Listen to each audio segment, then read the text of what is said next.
একা ইফতারি করা কি একটা ইফতারি বলে বলেন তো? একা মানুষের জন্য কিসের আয়োজন? প্রত্যেকটা রমজান মাস ছিল আমার অনেক কষ্টের। কারণ একা, একা আয়োজন করতাম, একা, একা ইফতারি করতাম। হ্যাঁ, আমার প্রতিবেশীদের সাথেও করতাম মাঝে, মাঝে। কিন্তু নিজের স্বামীর সাথে ইফতারি করার মজাটাই তো অন্যরকম।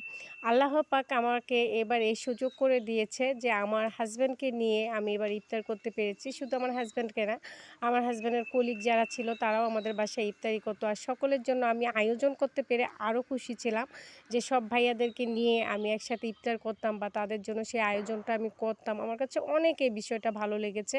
এবারে রমজান মাসটাই আমার কাছে অনেক আনন্দের বিষয় ছিল। শুধু আমার কাছে একা না, আমার মেয়েদের কাছেও অনেক আনন্দের বিষয় ছিল। কারণ পরিবারের সকলে মিলে একসাথে ইফতার করার মজাই কিন্তু অন্যরকম।